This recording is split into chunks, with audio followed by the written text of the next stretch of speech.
Welcome to another live section of Nature Football Freedom Podcast, and today we will look into how the season carry end with Manchester City claiming their fourth title in fact, consecutively, and what to expect, what to do to stop Manchester City from turning this league to Farmers League.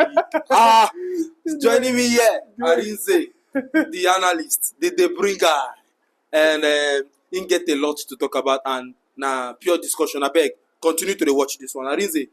The way you talk that, Farmers League. Man City don't turn, and because I said it's in there paying you. You can see what happened last season, and Man City. The scary thing about this thing is Guardiola will keep attracting the best players. Yes. And if he keeps attracting the best players because they are a success, what is the hope of the ones that are struggling to even be at the level he was 3 years ago? There's no monopoly of success. Okay. Hello, Nature Football Freedom. My name is Arinze. As usual, we are here to give you good, deep analysis of what the game is. Stay tuned and let's hear your opinion in the comment section. As to Guardiola, we'll talk about Man City last. I want to start with Liverpool. Liverpool posed a good threat, rival to them. But I just feel that there was this inconsistency of midfield, changing of midfield steady. Jurgen Klopp got everything right. But at the crucial matches, Liverpool lost. There's something very, very good about teams. You have to be consistent. I don't think Liverpool got anything wrong this season. I think their problem started with Diaz when he went injury. That's another thing. And then they need their striker need to be clinical. Nunes. He needs to stop missing chances. He needs to be very, very clinical. He needs to understand that he's playing against City next. Anytime he gets chance, City should come to his head. You get. So that's just for Liverpool. Liverpool their team is okay. They still need to buy players. Don't relax. Now, as for Arsenal did everything. Would you chill and go to other clubs before? Give Arsenal the respect. Wait, give Arsenal so that you can analyze Arsenal and Man City at the last. Take on Chelsea. Take on Tottenham. You can take on Manchester United and save Arsenal their respect. You know what I'm talking about? Oh, so Chelsea and Manchester United don't deserve respect. They don't. Their weight don't reach now. Anyway, that's how they be. Life na turn by turn. That's it. Anyway, Chelsea Football Club. And Pochettino, I would say, not judging with results, he did a good job in the team. Because you know why I judge play and coach. What I used to judge coaches, their style of play and everything. Now, Chelsea created a lot of chances last season. And what they need to do is to be clinical. That's their striker. If Jackson has converted more chances, they lacked the like of Fabregas kind of players. Actually, Chelsea created more. Probably more than anything. Serious? I'm serious, but based on statistics. But Jackson missed 70% chances of the team. Imagine if he scored and Ancelotti is still in Chelsea now. Then he was having a peacock hair. Exactly. There are some things that coaches cannot control. He did his job, employing the style and everything. Then the chances was created, he did not finish. As for Manchester United, I don't think they were anywhere close this season. It was telling from the beginning of the season. The fact that the first match they played with Wolves, he told that they don't have a good defensive midfielder. They still went out and played. January did not reinforce. And then injury came. Not even injury. Right now, Man United no get style of play. No, you know, go talk say this not their style.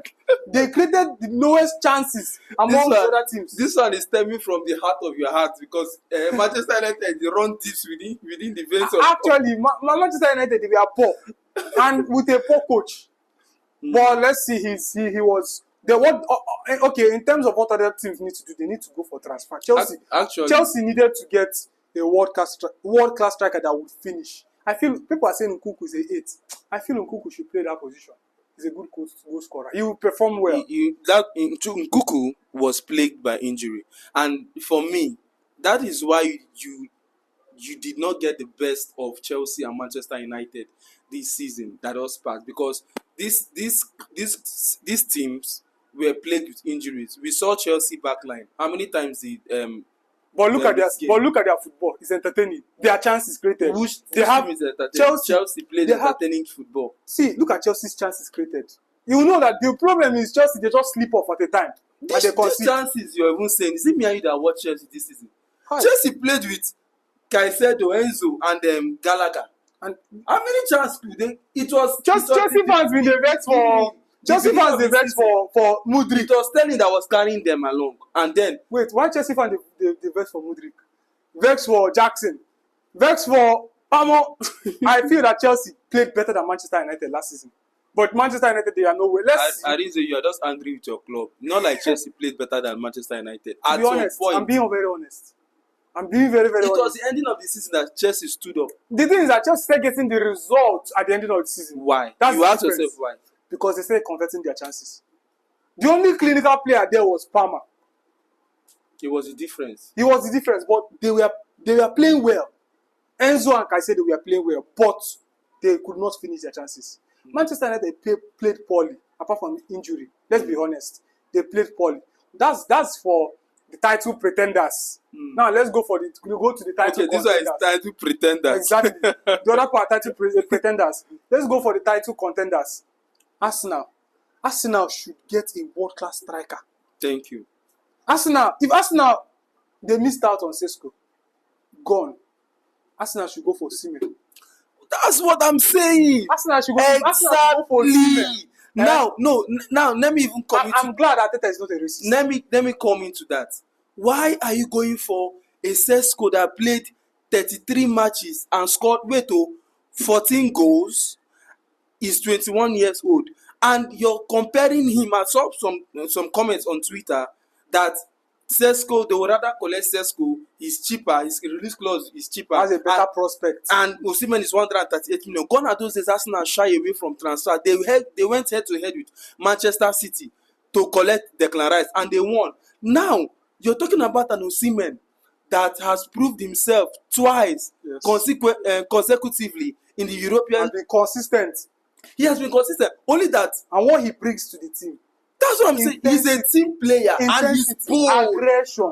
This guy did both. He makes the run. Intensity. He's not shy of shooting like 25 years old. He's not looking to fly leg over in front of the box. This guy is Osimhen is 25 years old, and Osimhen, the year for big players is 27. Osimhen has 2 more years to click 27. And if you want the best, you have to go for the best. Irrespective of what prospect is, I feel Arsenal should go for. Before you continue, sorry to cut you short. I think Arteta has gone past the time of building players. He has been there for 4 years, going to 5 years. It's time for him to win something. Yes. It's not time to go for Sesko that is 21. What are you trying to build again?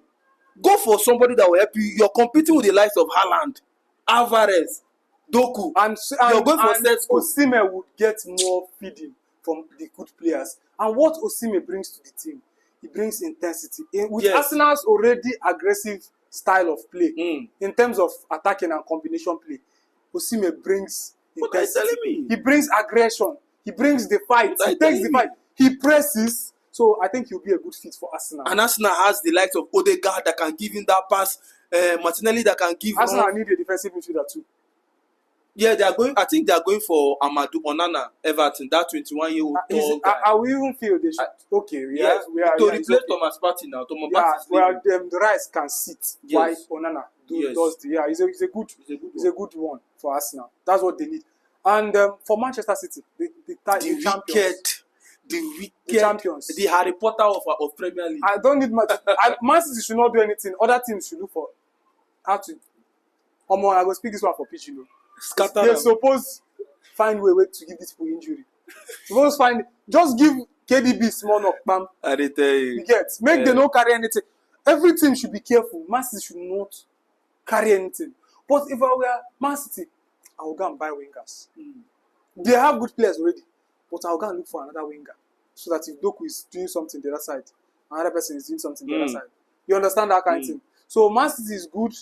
And if I'm them, I'll not let Alvarez go. I'll not let any player go. Understand? Though, once you say you want to go, they'll leave you. That's one thing about Pep. Look at all the good players that left. Sane, Cancelo. Understand? So that's the thing. Man City should hold on to their players. But other teams need to be careful. if teams in this transfer window, what teams need to do is, firstly, forget distraction and speculation. Firstly, what do we need? Go for what you need. Don't go for what you want. Manchester United, first thing they need is a defensive midfielder and a centre back. After that, they go for a right winger. You should be intentional. Arsenal, they need first of all a striker. They should go for a striker. Even if you're getting only say, they should not enter into those races. You understand? Because they need a striker. After that, what else do we need? What position do we need to reinforce? Go for a defensive midfielder.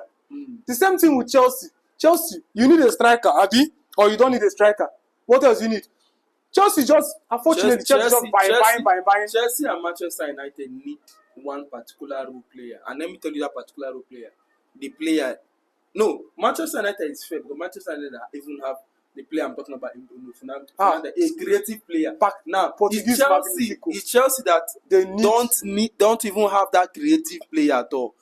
But they need a creative player, like someone like Fabregas that was there, that can give, even if it's Jackson, my brother, Jackson is not as bad as people deem him to be. He's not clinical. It's not, let there be someone that feeds him the ball at the right moment, timing that runs that he gives. Well, you see, I'm telling you, it's not as bad, but there's no player. Gallagher, is it Gallagher that will give the pass? Or be Enzo, or be Caicedo? Those who are defensive minded, it's because of Palmer. Do you know Papa started from the right Yes. At the time, he started playing through passes. He started coming into the midfield and giving those passes. That's what I'm saying. So that's it. All I know is that all man supposed to fight against Man City, even if not injury. That's what the team do. Walai. All right, this is a short session, and we there here to just really see how we fit talk down Manchester City, because they're owned on too much. They're owned on too much. We need to bring these people down, and before these people turn this league to wait till we know go to enjoy again. Look at football viewing centers in Nigeria now. People are not really turning up because Manchester United fans and Chelsea fans were not happy last season. Football viewing centers suffered in Nigeria last time. So we don't want a repetition of this one. Man City fourth position next season. They should go to fourth. Yes, they are rise. Mascara, Pina Mosquera, Maresca, rise. Ateta, Botula, we don't know. All right, thank you for stopping by, and don't forget to like this video, share, and subscribe.